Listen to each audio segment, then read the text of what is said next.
What's happening, Sacramento? How we doing? Okay, we doing good. I'm juiced to be here. I'm your host tonight, Anyi Malik. Very good to see y'all. I know some of y'all confused because y'all saw my name on paper and was expecting a Muslim guy, and the audio aesthetic is not matching up. I know my name looks real Muslim on paper. I'm just a regular brother. This is not a turban, it's a do-rag. It's a cultural cloth of another kind, but I'm here, glad to be here. You like, how does a regular brother end up with a Muslim name? Not Muslim. I didn't convert in prison. I hear you thinking. No, I was actually, this is how it happens. I was born in the 80s to very conscious black parents. Before woke, it was called conscious. And if you was born black and conscious in the 80s, your parents blessed you with a name with some purpose. We had shifted from the biblical struggle names. No more Johns and Pauls, Kamals and Jamals is what we was doing. I'm no different though, you know. I was blessed with a purposeful namesake. Malik is Arabic for Malik is Arabic for king. Malik is Arabic for king, and Anye is an abbreviated Yoruban proverb, which translates to, thank you for submitting your resume. Unfortunately, we're going in another direction. Thank you. Fucking job, though. You feel me? It's all good, though. I get the best of both worlds, though. I get pulled over on the road and at the airport. This special fun. I prefer getting pulled over at the airport. At least I'm not getting discriminated on based on my physical appearance, just my ID's appearance. Sometimes they don't even look up above my little documentation. They just, oh yeah, you're going over there, man. Go over there. They send me to the special screening places. I get screened. They figure out I'm just a regular brother. No additives, preservatives, artificial flavors. I still get deported, but to Oakland though. Thank you. I didn't think a deportation joke was gonna work. Actually, Oakland gentrified now, so they probably send me up here to Fairfield or somewhere. Vallejo. They sent me to Vallejo. Stockton, yeah. Okay, shout out. No. Gentrification is funny. That's like a funny little buzzword that people have been stepping on lately, you know, with the rest of the buzzwords. Gentrification is like, has lost feeling when people say it. People use it so much, you know. It's, as deep as people can explain gentrification is basically white folks moving into poor and marginalized neighborhoods when they can afford to not. I think a better, more accurate description of my gentrification experience is when I go back home to Oakland and what used to be my favorite liquor store is now a cheese shop. And they spell shop with 2 P's and an E at the end. Just to look at that. With some old English spelling, that's how you know it's some expendable income out here. I don't know what it is. White folks can't resist spending money at a place with some colonial spelling on it. You don't believe me? Open you a little business. Open you up a little ice cream store. Call it the ice cream shop. No business. But ye old ice cream parlor. You have to put a bouncer outside. That's what's up. I see some couples in here. See some couples. That's tight. A few of y'all. Where the single people at? Single people? Okay, one woman, one single woman, one quiet, lonely, quiet. It's all good. That's all good. I'm there with you in spirit. I prefer the term bachelor. That's what I'm doing. Yeah, single just sounds defeated every time you say it. So it's like, I'm saying the way the N and the G is put right there. It's just you can't even boldly say it. Yes, I'm single. Bachelor. It's like the difference between a janitor and a custodian, you know? I applied for this job. Took a test and everything. And unfortunately, they went in another direction. Yeah, thank you. I'm swiping. Who met these couples here? Who met on the swipes? Y'all swiped? Who swiped into love? Who swiped their way into the situation? Like, he proud. She like, oh man, well, come on, man. Like he did it himself. Like he swiped on his own. I'll be swiping, I'll get my swipe on, swipe right, swipe left. Sometimes I'll be swiping left just to say I can, you know. I'll be unmatching, thank you. Like, oh, you thought we was a match, did you, Tinder? Oh, unmatched, haha. What's the reason? No reason, I'm a boss, that's what's up. That's the reason. I like Bumble, I prefer Bumble to Tinder. It's like the difference between Uber and Lyft. You know, you just get a better experience. You know, all the nonsense happens in the Uber. You know, Tinder is like whatever. It's like the entry level swipes. Bumble is, you know, I like they step it up. You know, they let the ladies shoot. Ladies make the first contact. You know, spit that game, shoot that shot. It's messed up though, because ladies don't really have no game. You know, y'all don't. Y'all game is like hella. Y'all game is to get set up to let the dude shoot game. Like ladies' game is like eye contact that lasts more than 3 seconds. That's how a lady hollers at you. You didn't see the way I brushed his arm? I was totally into him. That ain't no shot. You just was standing under the boards. Bumble, same thing. They do the same thing on Bumble though. They'll hit you up first with some like, hey, some simple shit, or like they'll ask you some corny ass icebreaker question. If you could be any insect in the world, bitch, unmatched. Watch out, that's your shot. Brick. And then you reply to them, and then they don't say nothing. You know, it's like, hey, what's going on? How are you doing this evening? And then nothing. And you're like, I thought this was Bumble. Now it's crickets all of a sudden.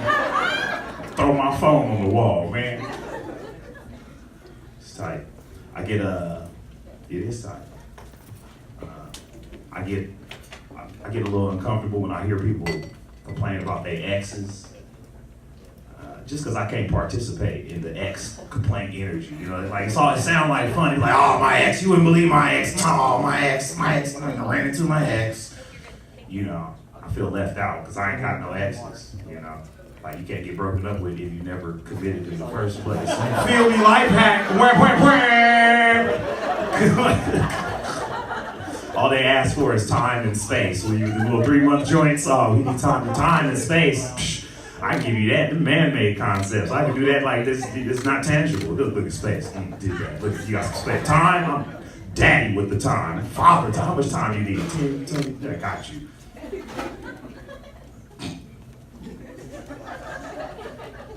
No, I was in one relationship in my life. It was one time I was a boyfriend. One time I had a girlfriend, but she died. I know, it was whack. It was traumatic, dramatic, in gun violence, blah, blah, blah. It was whack. The only comfort I took out of the whole situation is that we didn't break up. Yeah, she not my ex, you know? Only in death did we part, which also actually technically made us more successful than 50% of marriages. I be feeling like I won relationships sometimes. Like, oh damn, I beat the game? Oh, is this lonely at the top? Oh damn, do I gotta start all over? I gotta reset? Oh, all right, swipe.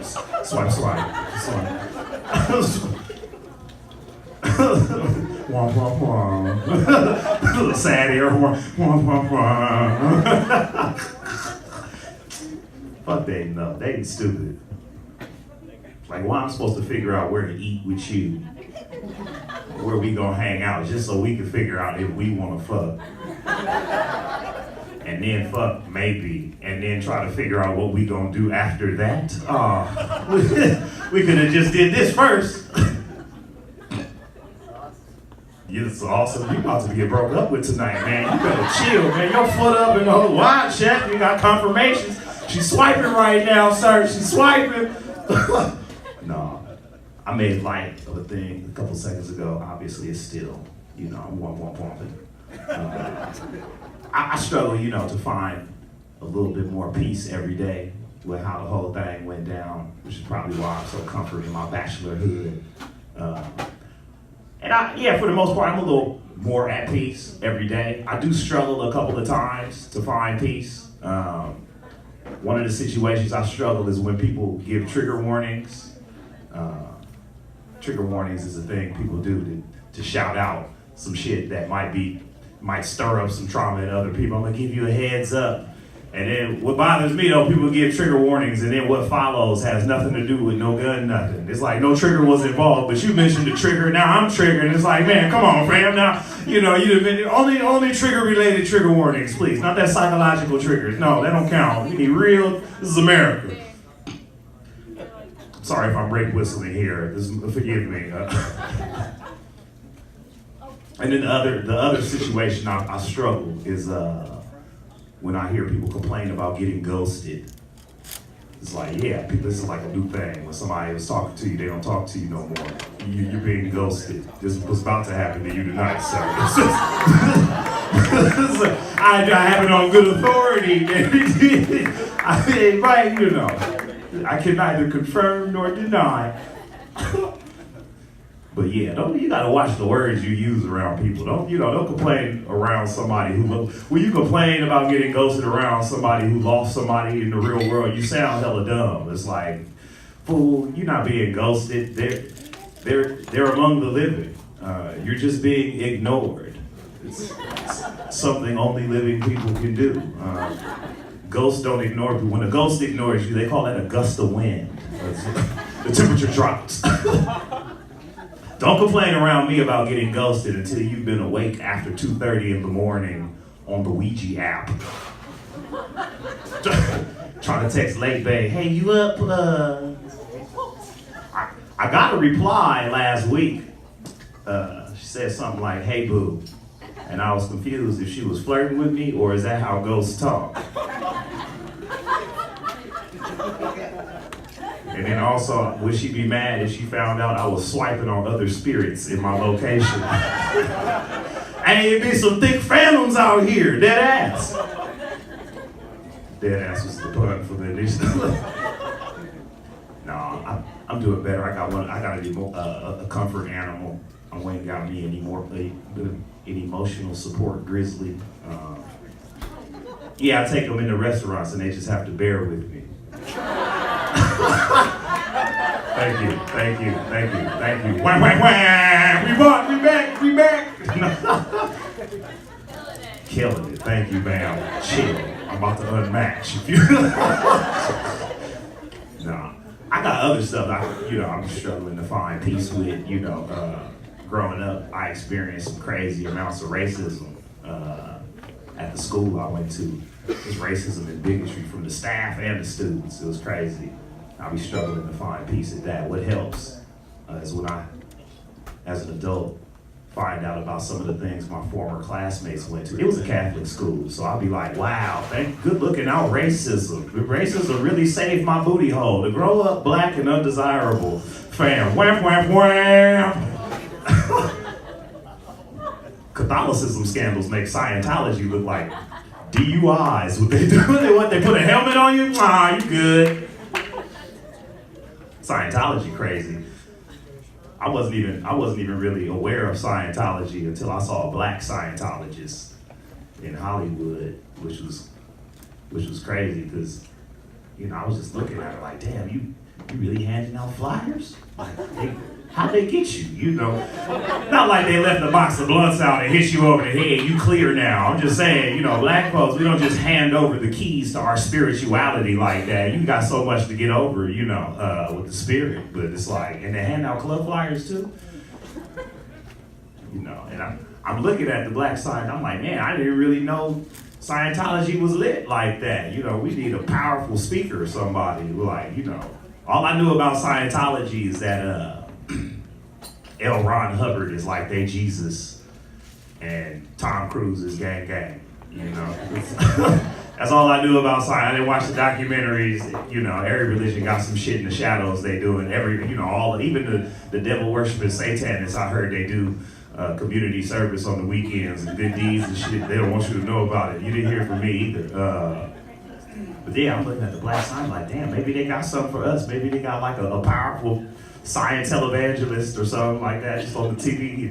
And yes, L. Ron Hubbard said in the book of Dianetics, if a man loves a woman and jumpeth on the couch on national television, let that man's bookability and feature films never come asunder. to your neighbors, do a stress test. Do a stress test with your neighbors. Unless you catch your breath. I want the rest of y'all to open your books. Turn to the book of the alien invasion of the crickets of Mars. And L. Ron Hubbard said the alien put his DNA in the you know that is a diaryribonucleic acid. They don't even want that science right now. We want the science. They ain't ready for that science. We want the science. I'll give you the science, but I'll give you the theology. Hallelujah. I'm not able to believe you guys. That's my time. I'm gonna be your host all night. Y'all can clap for that. Wham, wham, wham. Wham, wham, wham. Hey, while y'all giving up rounds of applause, hey, while y'all giving some love, give some love to your service staff. Show them some love monetarily too. You know, they can't really take applause to their landlords and none of that. You know, I tried to clap down at PG&E, they wasn't having it. Y'all ready for your next comic, y'all? Yeah. Wham, wham, wham. Is y'all ready for y'all next comedian? Woo! I want y'all to get real loud and real excited right now. She's been killing it on the road with Marcella Arguello. Everybody get hyped for Lydia Papa Bear.